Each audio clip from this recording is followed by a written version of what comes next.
trobem a l'Espai Zero de la Fira Literal per conversar sobre el llibre de la figura de Manuel del Pedrolo, La llibertat insubornable de Bel Zavalla, editat per Sempre Llibres, just l'any de Pedrolo, que se celebren 100 anys del seu naixement. Poeta, dramaturg, novel·lista, articulista i un llarg etcètera.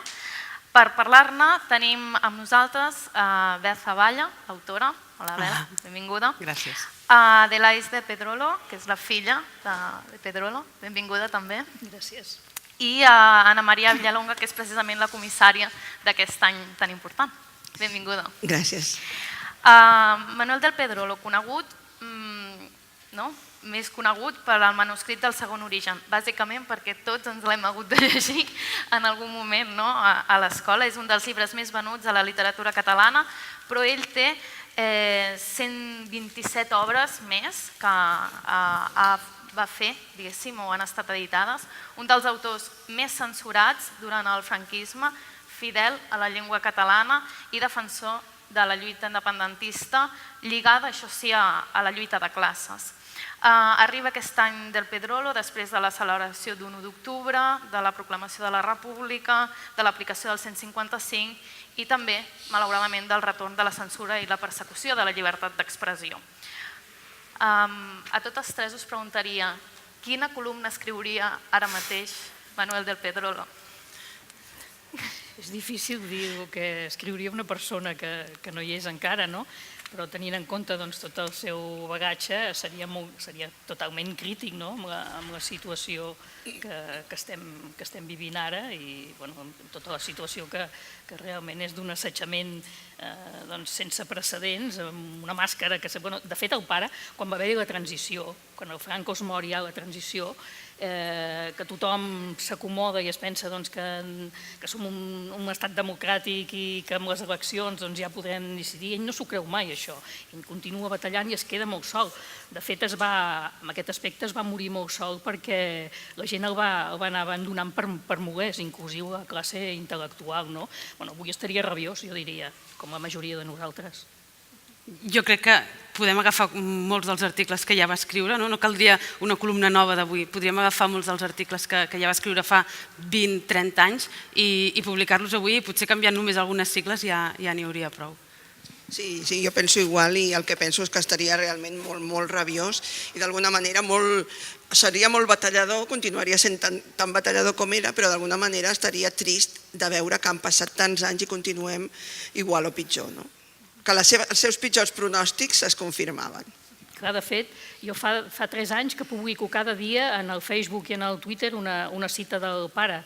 Si les voleu llegir, realment són d'una total i tremenda actualitat, perquè això vol dir que el que hauria d'haver estat una crònica d'una part de la nostra història, una part negra de la nostra història, continua sent d'una rabiosa actualitat i això és decepcionant, és tremendo, no?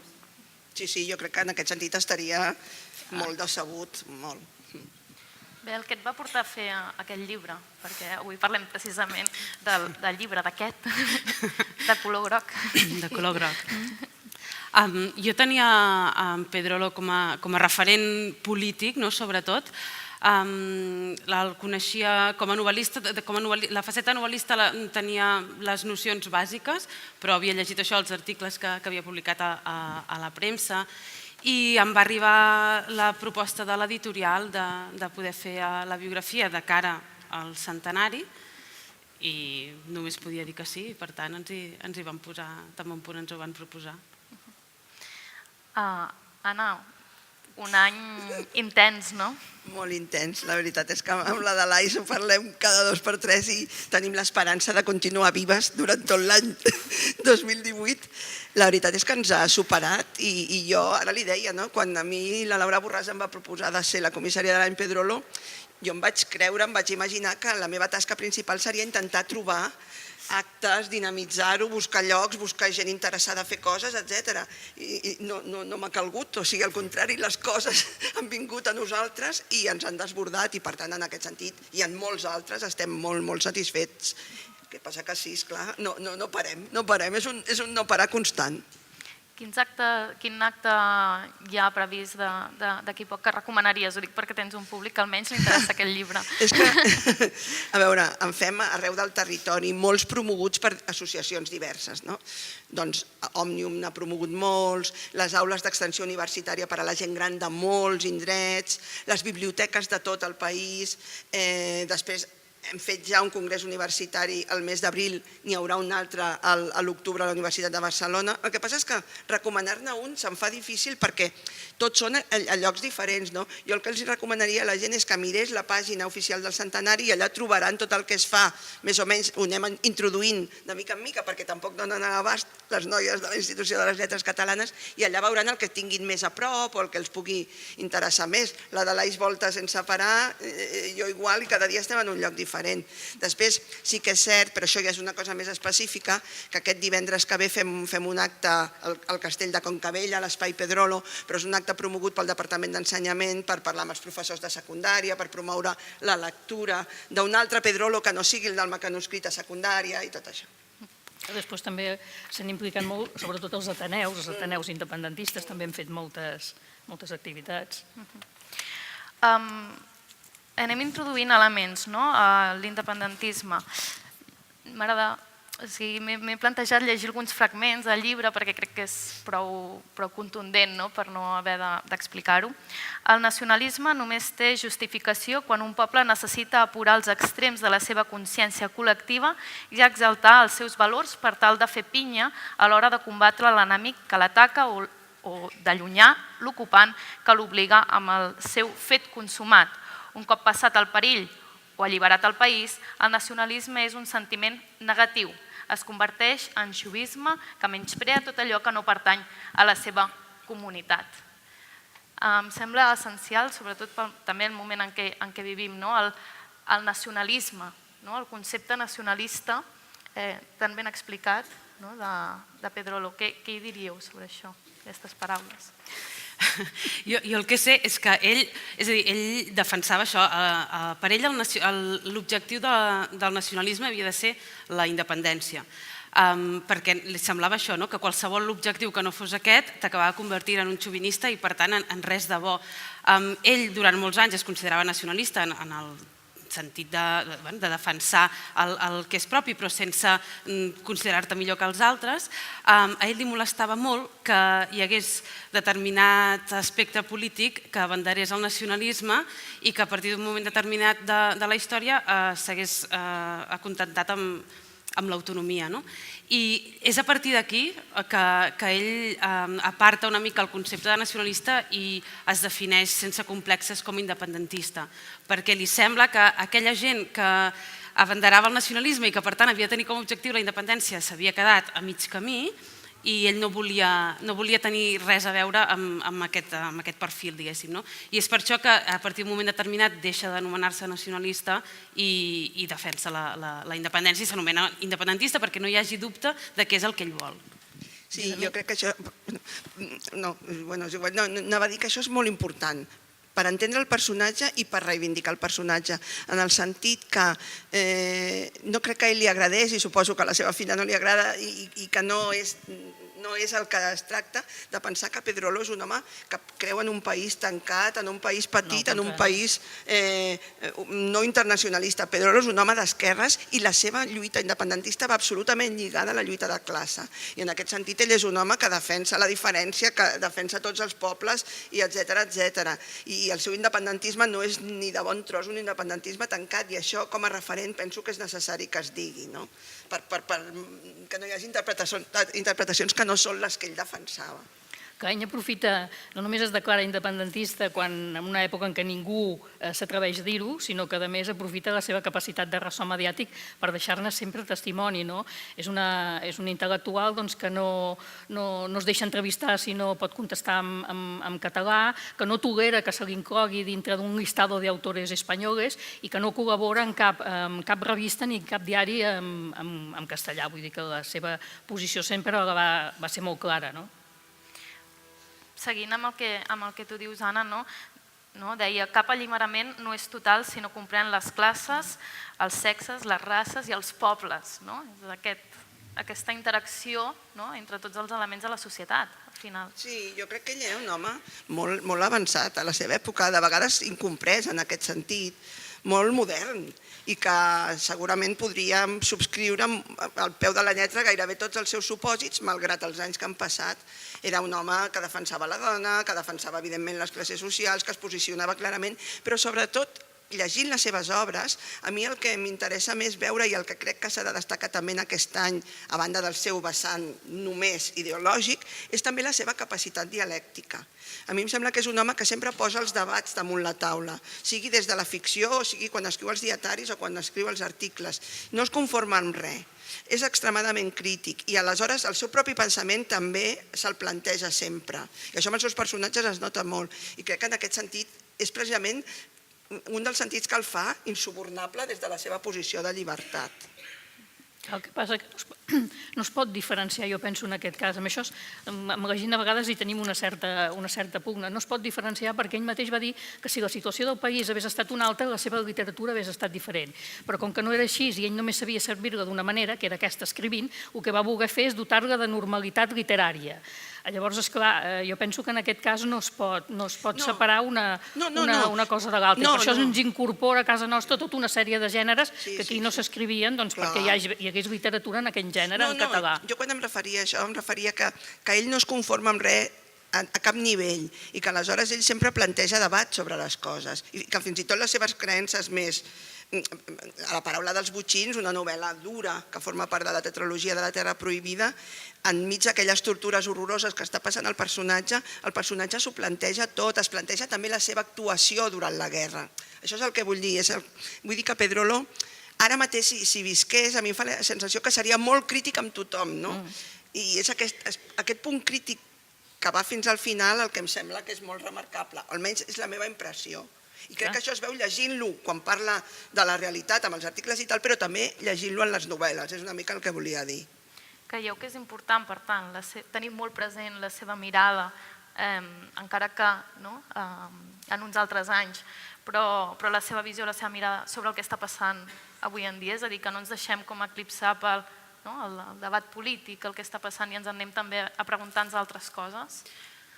No sé sobre el que està passant ara. Ell va escriure la majoria de la seva obra amb voluntat de deixar crònica d'una situació. Per tant, sí que pot ser molts paral·lelismes, però ell el que volia era explicar el que estava passant en aquell moment en un lloc concret del món, que era aquí. I és amb aquesta voluntat amb què escriu, jo diria que pràcticament tota la seva obra. I això que deia la Delais, que ell ho havia dit, de voler explicar el que estava passant aquí. Abans, quan dèieu això, el títol de La llibertat insubornable té molt a veure també amb això. Ell era un home que tenia com a objectiu en tots els aspectes de la vida aquest, la llibertat.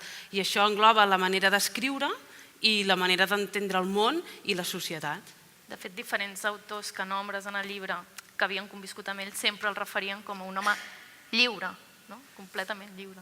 En Castellet, quan va presentar els dietaris, que es van publicar després de la seva mort, va dir que era l'únic home que vivia independitzat ja a Catalunya. Era en Pedro que vivia a la seva bola. Anava molt a la seva bola, és veritat. És que era així. Una altra cosa és el preu que em va haver de pagar, no? Però realment era... L'Abel acaba, no sé si la frase final, però de les finals de la biografia, que és molt bonica, quan dius això, que ell va viure lliure encara que sigui dins del seu propi exili interior, a la seva bola, com diu la Delais, però ell va ser lliure, perquè ell va sempre escriure el que va voler i va dir el que va voler, i si no, no es va deixar, no ho va fer. El que no volia dir, no ho va dir. Era conscient de com ho estava el sistema, però no per això es deixa de ser tal com vau ser i de dir les coses que vol dir de fet. Per això s'abandona el teatre i la poesia, perquè vol arribar a la major quantitat de gent possible, i la novel·la és un gènere molt més popular per fer-ho, perquè ell el que vol és incidir, o sigui, donar motius de reflexió a la gent, que la gent es qüestionin els rols socials que els hi ha tocat viure. Té necessitat d'expressar-se i té necessitat d'incidir en la societat en què viu, i la novel·la troba que, la novel·la evidentment és més popular que els altres dos gèneres, no? Ell té aquesta frase... Perdó, això que deia l'Anna, que té una frase, em penso que és del dietari, quan ell fa balanç de la seva vida i diu, la llibertat no existia però me l'he presa. És molt bonica aquesta frase i jo crec que resumeix la vida de Manuel de Pedrolo. És el que va fer sempre, no? Va ser un obsessionat de la llibertat. Exacte. Ell mateix diu, igual que el famolenc viu obsessionat per un tros de pa, jo així n'he viscut d'obsessionat per la llibertat perquè mai l'he tinguda, no? Ho dic perquè deies la novel·la com una eina per arribar a la majoria de gent, també ho van ser els articles a la premsa, no? Sí, És una també. eina de difusió molt important, no? I també en el moment en què estem actual poder tenir aquest ventall de poder tenir articles crítics que ens facin pensar a la premsa també és molt important per construir una societat realment democràtica. Sí, però de totes maneres pensa que els articles també els hi van prohibir. No és que els hi prohibissin, és que simplement els hi van deixar de publicar. O sigui, les col·laboracions que feia quinzenalment el diari Avui en un moment determinat es van acabar perquè era tan molest que el van fulminar. És igual que tota la seva novel·lística, l'autor més censurat de tota la història de la literatura catalana. A més, un autor que amb el tema de l'homosexualitat, que l'escriu, em sembla, Un amor fora ciutat, l'any 58, 58, o sigui, imagineu-vos a tractar... Sí, és impossible de recordar. Resulta que llavors la censura ja havia desaparegut, però havies de passar una consulta voluntària prèvia, que de voluntària no en tenia res, perquè s'hi havia de passar, o sigui que la tergiversació de les paraules ja no és d'ara, ve de moltíssims anys enrere. Tot i haver passat a la consulta voluntària prèvia, un militar se sent ofès i l'acusa d'escàndol públic. I sabeu què fan? A part de segrestar el llibre, perquè en van poder segrestar molt pocs exemplars perquè va córrer la veu i tothom se'l va amagar i es venia sota... Resulta que després el jutja el Tribunal d'Ordre Públic. Sabeu què jutjava el Tribunal d'Ordre Públic? Delictes polítics. I ell havia estat acusat d'un escàndol públic, o sigui, d'immoralitat. O sigui que fins i tot amb això li tenien ganes. I a més van haver-hi moltes més circumstàncies del fet de dir, ara anem a per ell. Quan es jutjava un llibre segrestat, quan es jutjava l'editor. I en aquest cas resulta que no es jutja l'editor, es jutja el pare, però guanya el judici. Estem en un moment, és que parlem de l'autor més censurat de la literatura catalana, en un moment en què tenim el fantasma de la censura i que estem veient com Valtònyc, per exemple, pot ser que d'aquí pocs dies entri a la presó. Què en podem aprendre de la seva lluita? Jo crec que la perseverància, no? Bàsicament, sobretot. No es va rendir mai. Tot i les circumstàncies adverses, ell va continuar fent el que creia que havia de fer, que és el que penso que hem de fer nosaltres. Ell va arribar a fer coses com escriure un munt de novel·les i guardar-les sabent que de moment no les podia publicar. Més voluntat de servei i de crònica no la podem trobar. I un escriptor el que vol és publicar i que els seus llibres, quan els escrius, com més aviat estiguin al mercat millor. I fer això que va fer ell, això mostra una voluntat de servei i de lluita que és brutal, vull dir, és que és evident, no? Sí. De fet, tu comentes en una part del llibre i la reflexió que feia era que era el seu servei, o sigui, l'eina de servei al país, en aquesta lluita, cadascú l'havia de fer des de la seva part o des de l'experiència i per tant ell, com a escriptor, l'únic que podia fer era escriure i escriure en català. Sí, ell volia ser metge. Però hi va haver una guerra, no? I ell va anar a la guerra i allà el va marcar per sempre. A la guerra és on es forja la seva consciència de classe, és on es forja la seva consciència nacional i és on decideix que serà escriptor. Jo crec que més que la guerra també el fet de perdre-la i per tant tenir un país que han intentat aniquilar i que ara hem de desenrunar i tornar a construir, i el fet de quedar-se aquí a viure a la postguerra. Ell no se'n va anar a l'exili perquè el pare li va demanar que no el deixés sol i es quedés aquí, i és quan decideix això d'escriure i el seu servei, aquest país que s'ha de reconstruir, és donant novel·les, donant unes històries que passen aquí, que expliquen les circumstàncies que es viuen aquí i que parlen una llengua que aquí s'està intentant prohibir, no? I és el que farà la resta de la seva vida. El seu servei al país és escriure. Però el sentit crític ja ho tenia de molt jovenet, perquè quan, per exemple, ell no va anar a l'escola fins als 8 anys, no? I allí es va trobar i es preguntava per què havia d'aprendre en un idioma que no era el que normalment s'expressava al carrer o que es parlava a casa seva, i tenia només 8 anys. Vull dir que... I va ser qui va muntar la primera vaga d'estudiants Bueno, a Tàrrega. A Tàrrega va muntar la primera Es va quedar vaga. sol, però ho va intentar, no? Això també aquí demostra la perseverança aquesta que dèiem. Es va quedar, a la primera hora tots els nens hi van fer cas, però de seguida van anar tots a classe i es va quedar ell sol. La primera vaga a Tàrrega no ho sé, però la primera vaga per aquest motiu i la darrera segur que també. La van muntar perquè volien avançar les vacances de Nadal i va posar piquets als carrers i se les van carregar amb tot l'equip, per part del meu avi, del seu pare i després també per part dels escolapis. Però sí que veus, el títol d'un llibre cal protestar encara que no serveixi de res, que a vegades sí que serveix protestar. No van aconseguir tot el que van voler, però es veu que uns dies més sí que van aconseguir de vacances, o sigui que alguna cosa hi va haver-hi. No s'aconsegueix en el moment, però sembres la llavor per... Clar, mai se sap, sí. Però jo crec que és això, o sigui, ell... Quan parlem de Pedrolo i com més t'endinses en el seu coneixement, més te n'adones d'això, que el títol de la biografia que ha escrit l'Abel no pot ser més encertat, perquè si una cosa el defineix és això, la honradesa fins al final amb el seu propi ideari, i això no es ven mai a ningú, no tergiversa mai la realitat, és honest fins a arribar a extrems de deliri, i en aquest sentit és un personatge únic, crec jo. És molt difícil trobar algú tan honest com Pedrolo. I a més jo penso que això molesta fins i tot més que el fet que es crític amb institucions i en persones, perquè no se li pot retreure res, perquè viu amb total honestedat amb el que ell pensa, no? I llavors jo penso que això fins i tot molesta més que l'altre. Segur, jo ho penso. O s'hi afegeix. Sí, perquè no tothom, vull dir, posar-te com a mirall Pedrolo no et torna una imatge de tu que sigui bona en general, perquè no hi ha gent com ell. I aleshores això no fa gràcia a ningú. Jo ho he pensat molts cops, això, i veient el panorama actual encara ho penso més. És important d'ell també, i això ja ho he comentat també aquí, l'escriptor com a combatent, com a eina combatent. Hi ha una part també que ell diu: no crec en una literatura recreativa que no compromet ni l'autor ni el lector. Hi ha un compromís indefugible de cada home amb ell mateix i el novel·lista té el deure de posar-ho en relleu. Una novel·la és més que una història ben o mal contada, és sempre un testimoni de la nostra condició, una presa de posicions i, en definitiva, un acte de protesta. Ell pensa que la paraula és una eina de combat, i realment ho és, no? Sí. No, clar, ell és això, ell fa servir la novel·la per això. Hi ha en aquelles cartes amb en Sales, quan en Sales li diu dóna'm una novel·la llegívola i comercial i tal, i al final ell s'emprenya i li diu jo no escric per distreure, sinó tot el contrari. I és més o menys el que has llegit tu, és a dir, l'objectiu d'escriure novel·la no pot ser distreure o només distreure i prou, et pots distreure en les seves novel·les i no passar d'aquí, però sempre hi ha com un rerefons, i ell el que vol és sacsejar i que passin coses. Però fixeu-vos quina contradicció més bèstia, no? Pedrolo durant anys titllat d'excessivament popular, de fer una literatura com de segona perquè era poc saberuda, poc densa, amb poc compromís, i fixa't, és tot el contrari, o sigui, fixeu-vos la perversitat de tot això, no?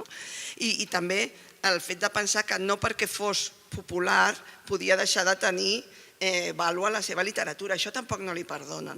Això és una de les coses que molesta molt també, el fet que ell pugui dir coses importants a través de tots els gèneres, que sempre tenen això que diu l'Abel, un rerefons significatiu, moltes vegades semblen més aviat un pretext per dir coses de manera planera, però coses importants, i en canvi això els altres no sempre ho aconsegueixen i això no li perdonen tampoc. De fet, ell defugia el llenguatge estètic molt recargolat, que no s'entengués. El seu llenguatge era planer perquè l'entenguessis, i això tu ho dius que ho reivindicava, que no una novel·la per tenir un llenguatge... Sí, no sé si el llenguatge planer, sobretot ell tenia aquests debats amb en Serrahima sobre l'estil i aquestes coses. Hi havia qui es passava anys per escriure una novel·la perquè havia de ser tot, mirava molt l'estil i tot plegat, i ell anava més de cara a barraca perquè ell el que volia era explicar històries i publicar-les, i no s'hi mirava tant amb l'estil i el llenguatge, bueno, no sé, ara si llegeixes, el llenguatge, sí, és llenguatge planer, s'entén, no feia servir paraules gaire erudites, però també és un llenguatge correcte, també. També té com aquesta doble vessant, no? D'una banda vol ser l'autor popular que arriba als quioscos, de l'altra vol ser el novel·lista total que escriu un cicle de novel·les inacabable i que és temps obert. Vull dir que hi ha també aquesta mena de dualitat com a autor. I això de l'estil és relatiu, en el sentit que sí que, evidentment, no fa uns recargolaments inútils. Vull dir, ell no fa res que no tingui un sentit. Això és evident. Ara també innova molt, experimenta molt, fa novel·les trencadores totalment que no són fàcils d'entendre. És a dir, una cosa sembla com una certa contradicció, però en el fons no ho és si tens en compte que ell volia fer de tot i dotar la nostra literatura de tot, no? Però clar, ell escriu novel·les com Totes les bèsties de Càrrega, escriu novel·les compromeses des del punt de vista ideològic, però també amb una indagació estètica i una indagació estilística important. O sigui que tenim molts pedrolos, no? Tenim molts pedrolos. El text càncer. Text càncer, el càncer es va menjant, és un càncer, es va menjant les paraules. Es va menjant, inclusifaminació, que hi ha diversos llibres de Pedrolo que comencen amb un full, comencen amb una paraula, passes al full següent i és dos mots, vull dir, esclar, o sigui, la seva reflexió al voltant del fet literari és enorme, també va canviant amb el temps, no? I toca tants pals. Clar, és tota una vida escrivint, la seva època final és molt més experimental, però em refereixo que això de l'estil és relatiu, és una mica relatiu. La importància de la llengua, i també és que m'agrada molt portar-ho aquí perquè al final t'ajuda, en el moment actual t'ajuda a entendre-ho, a contextualitzar-ho, a viure-ho amb la pròpia experiència. Ara que hi ha una... tampoc vull dir-li persecució, però vull dir hi ha un intent de que a les escoles hi hagi el treball amb les dues llengües, etc., que el català hi ha una lluita contra el català amb certa importància i que, per tant, ha d'haver-hi una lluita també de defensa d'aquesta. Ell, i això tu, Adelaide, abans ho has comentat, era un ferm defensor i, de fet, no va escriure mai en castellà, ni per passar la censura ni per res que li poguessin recomanar, diguéssim. En una revista de poesia de Madrid em sembla que sí que va escriure en castellà, però això era normal. Vull dir, a Madrid no tenien per què saber el català, sí, però aquí no, mai. I ell parlava de la llengua com una eina molt important d'inclusió a la societat, sobretot en un moment en què va haver-hi molta part d'immigració de la resta d'Espanya que va arribar a Catalunya, va arribar a Barcelona i que, per tant, la llengua era una eina inclusiva. I llavors aquest perill de la immersió lingüística actual ens porta a pensar de la seva reivindicació envers la llengua. És el que dèiem, que hi ha tants articles d'ell que els pots llegir ara i et semblen d'ara, i un segurament és els que parla sobre la immersió lingüística. Ell potser no dèiem aquestes paraules, però ja hi reflexionava ell sobre això. Hi ha aquesta onada d'immigració i ell defensa l'ús del català com a eina cohesionadora. Retreu amb cert paternalisme de les institucions cap a la gent que ve de fora, i ell defensa que s'ha d'integrar tothom en tots els aspectes de la societat, no només per allò que ens interessa ni com a mà d'obra. I defensa això, l'ús del català com a cohesionadora, i els articles escrits fa 30-40 anys et serveixen ara perquè resulta que en molts aspectes el català ha millorat, evidentment, però en moltes coses a nivell de política segurament et serveix el que ell deia, perquè veiem que estem bastant semblants a com estàvem llavors. Sí, és això. Jo crec que ell, quan he dit abans que potser estaria una mica empipat, potser un dels temes seria aquest, que l'empiparíem bastant. Veure que la situació del català, home, òbviament, no és la mateixa, però que no està ni de bon tros com ell segurament pensava que hauria d'estar i com qualsevol país normal té. I això seria segurament un dels motius que no li agradarien gaire, estic segura, entre d'altres. Entre d'altres. Abans parlàveu també de la vaga, de la primera vaga que va impulsar, diguéssim, i precisament hi ha l'obra de l'acte de violència, que parla d'una ciutat que està en una vaga indefinida, que aconsegueix aturar-ho tot i que ho fa sense vessar sang, i que en certa manera parla de la desobediència civil, un concepte que avui en dia el tenim a flor de pell. No, és que... No Clar, sé clar, què és una gran preguntar-vos. reedició aquest llibre, perquè realment, segurament, durant molts anys, suposo que abans, fins que no l'ha editat, sempre devia estar descatalogat durant molt de temps, acte de violència. I llegir-lo ara és com, ostres, clar, és que sembla que estigui parlant del que estem vivint ara, no? És això que dèiem, era un escriptor, jo no sé si visionari, innovador, però una mica visionari sí que ho era, no? I potser per això tampoc no es va acabar d'entendre en el seu moment, perquè realment el seu cap anava molt més enllà, no? Jo n'estic convençuda d'això. Hi ha molta gent que no el va entendre. Segur, segur. I parlem que el manuscrit és el llibre més conegut d'ell, no? Sobretot per això, perquè a les escoles el fan llegir, o als instituts, però des del vostre coneixement de la persona, quins llibres recomanaríeu?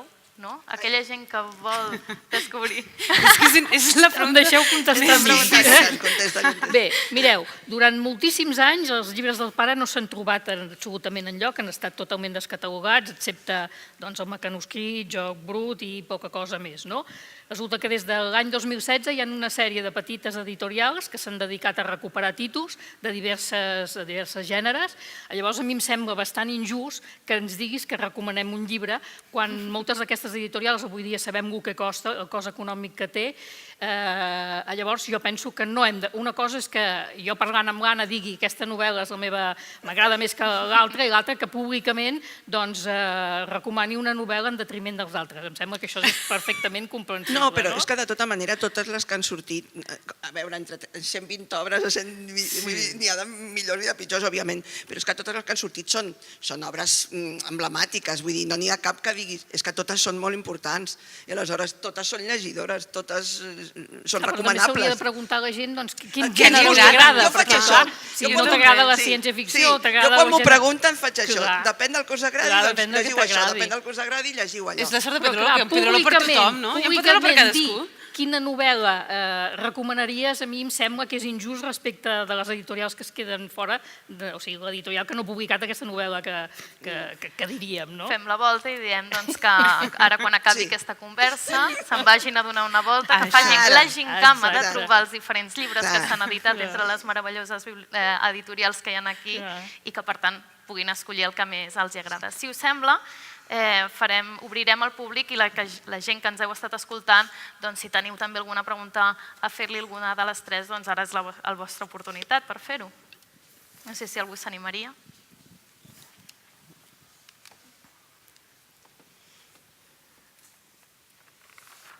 Vinga. Espera que porten el micròfon.